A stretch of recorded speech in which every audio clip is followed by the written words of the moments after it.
Kyle here from allmediareviews.blogspot.com. I'm going to do another Kevin Gilbert album in the album series, which is going to be a total, I believe, of 9. Before then I'll do a ranking. As hard as that will be. So today, and I decided I'm not going to do this in chronological order because I did NRG last week, no reasons given. Do his,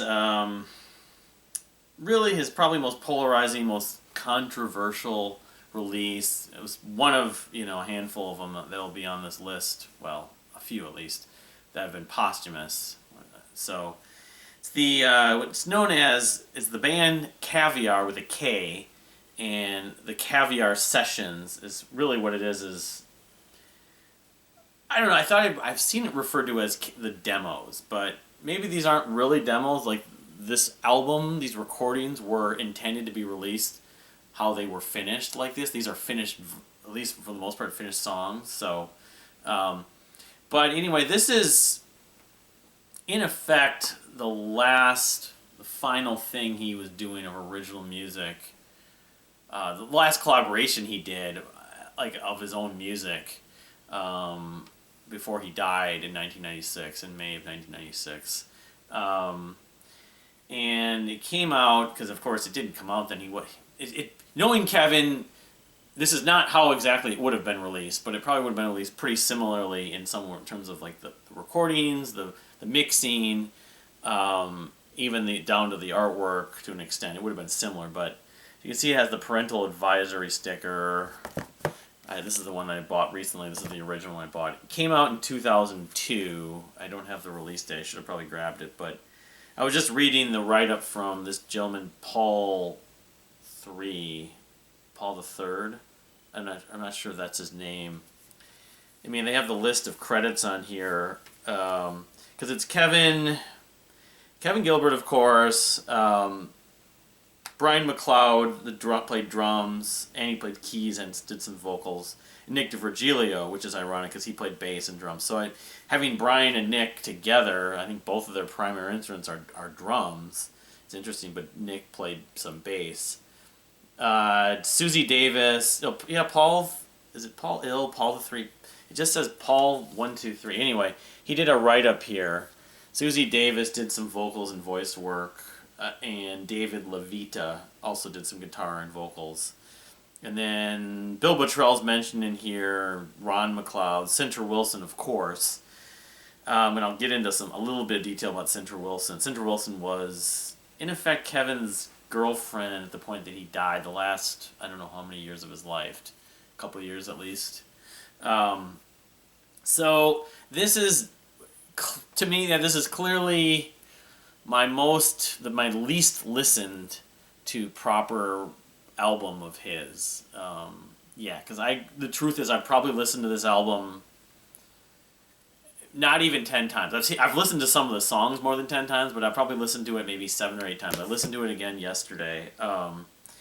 And it is definitely a departure from most of his other work, and that's what he was going for. Musically, I mean, it is rock music of a kind, but I would call it largely, stylistically, sort of influenced by industrial music, and sort of a sheen of there's electronics in it, of course, too. It's very sort of experimental voices. It's not hip-hop, but it's like mixing and sampling. I guess you could say it's a form of... It's not hip-hop, though. It's not DJ music exactly either, because a lot of it is rock music, but narrative kind of music. There's a dark, sinister, especially, element to it, lyrically and just in the tone of a lot of it. Very sarcastic. And of course, I've said this before, written it before, it's connected most closely of his other work to some of the more out there music on The Shaming of the True. I'm speaking specifically a track like Certifiable Number One Smashing, even more so the song, why am I blanking on the song, where he talks about Santa. Here, hold on. I have a copy of Shaming right now. I'll pick that up. I'll just... Ghetto of Beautiful Things. That's one. This could almost be like the sort of elaboration, expansion on the ghetto of beautiful things in some. That's so sarcastic, kind of, not antagonistic, but just like, you suck, the world sucks, pretty much. I'm right, you're wrong, kind of thing. And then some of it is very, but past that point of like, look at me, look what I've done with myself, kind of thing. But a lot of the lyrics, of course, it's got again the parental advisory on it. A lot of the lyrics, and it has this little like, flicker. They used to have baseball cards like I've had baseball cards where it's not glossy, but I can't remember what you call this. It shows two images in one. It's like a flash thing. It's like I'm not saying hieroglyphics, but it lyrically, yeah, it's pretty dark at times, pretty sarcastic, as I said, and very explicit and sexual. I would say borderlines on sort of adult narratives. A lot of that, is.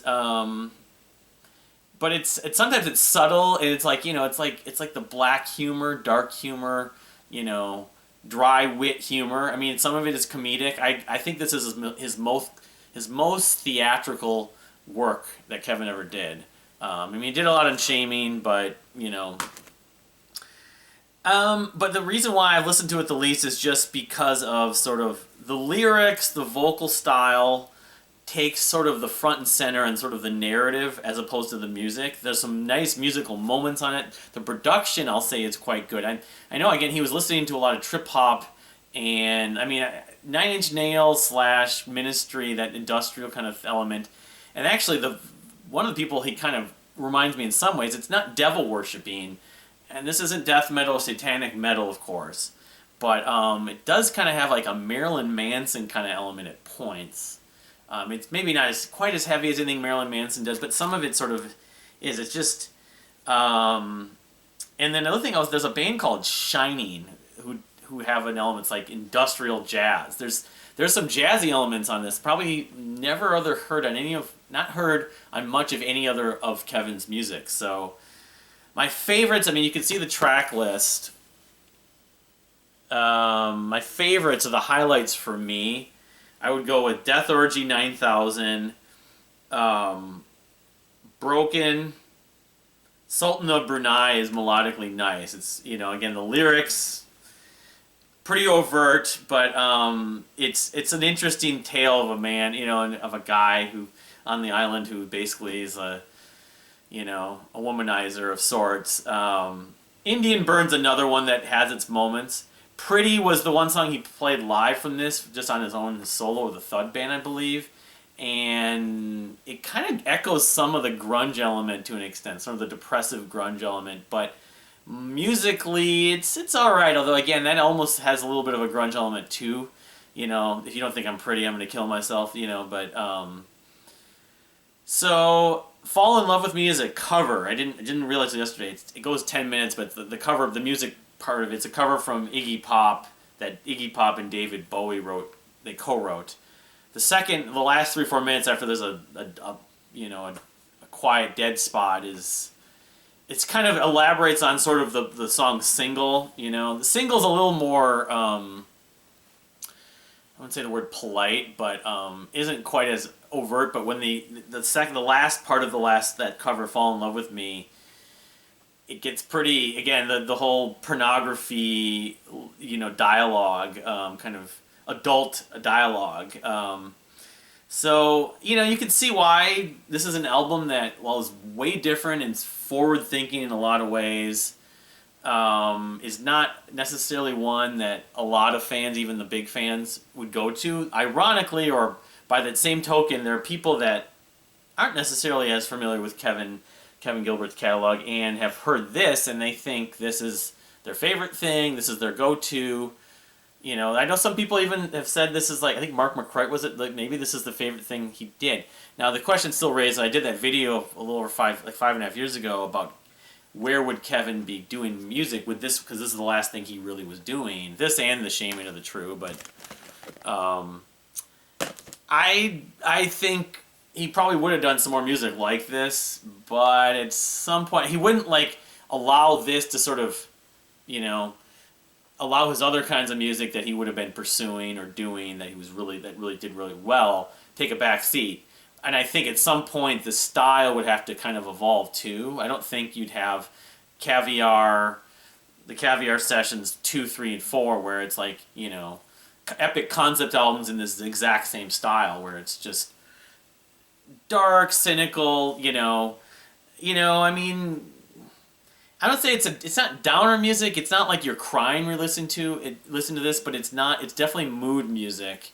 And Kevin, just knowing him, he doesn't want to sit still. He wouldn't want to continue to make the same record over and over again. But I could have seen him doing more music like this, or maybe more songs like he did with Ghetto Beautiful Things on this. But I don't know. I guess it depends on who else the people he was working with. Now, Central Wilson I mentioned, I don't know, like they wore black leather and stuff like that. And again, that whole cyberpunk, that was what I was trying to think of. It definitely channels, like it has a cyberpunk element. Even there's a little bit of electronic technology, and this was made in the mid-90s, so, where it'd be now, this is 27 years later.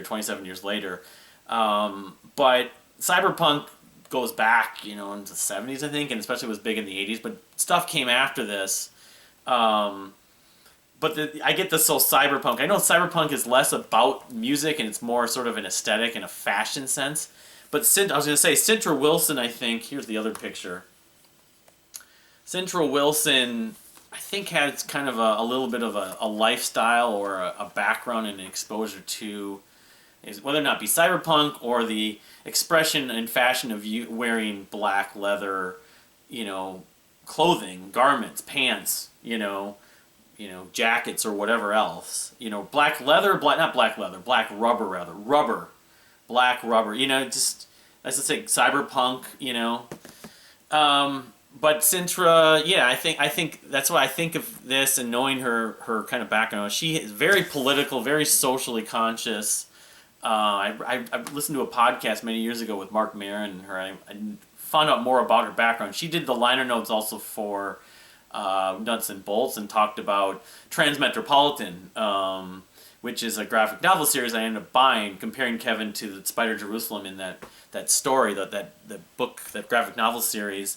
And that story and that world that Transmetropolitan is kind of sets, where sexuality is very ambiguous and very explored. And you think about, since this came out, sexuality has come a long way. And in that sense, this almost would have fit really well in today with stuff like the LGBTQ movement and gender, non-binary, a lot of that stuff this is still very dark and overt, and it's sort of that world of the adult, entertainment industry of sorts. But I think, in that sense, he would be doing some music still like this. I just think, this is the last thing he did. It's been whatever now. He would have still wanted to do other things, other styles of music. Maybe he never did, more orchestration, whatever. So Kaviar, would have been a part, just like Toy Matinee or Giraffe or Thud. They all kind of have a part in his history too. He would maybe go back and revisit some of those styles, but for what it is, it's well produced.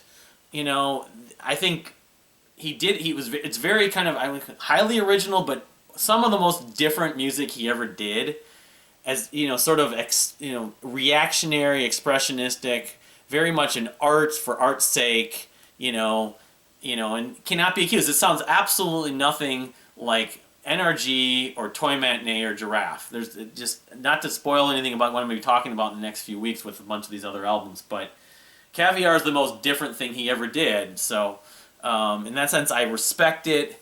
I can appreciate it to an extent, but I can't say I've ever grown enough attached to it to know it and to want to listen to it regularly, because, some of those songs, like I said, Broken, Indian Burn, Sultan of Brunei, even Death Orgy, have enough melodically I could eventually get used to listening to them without dealing with the lyrics. But it's a little bit like the Fear of a Blank Planet thing.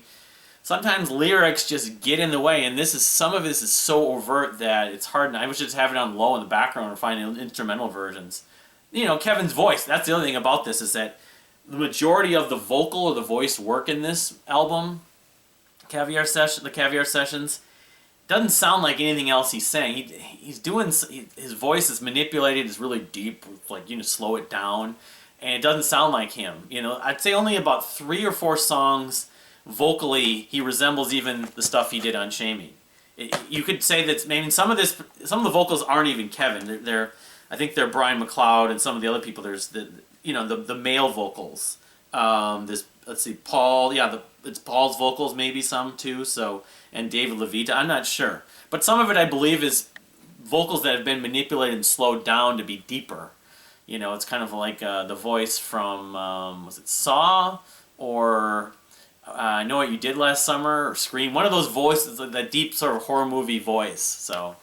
Anyway, that's my spin on the Kaviar Sessions. What's your take on the Kaviar Sessions if you've heard it?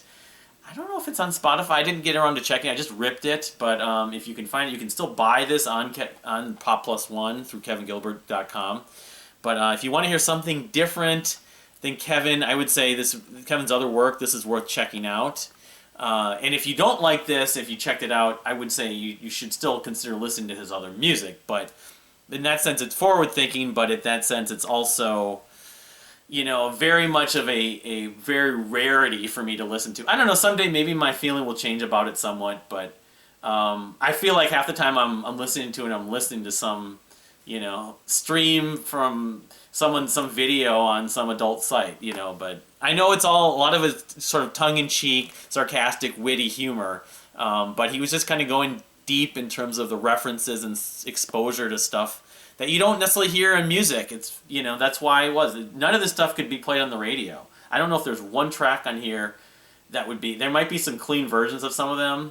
I think Broken maybe, but most of this you couldn't play on the radio. So, but anyway, thank you for watching. We'll see you next time.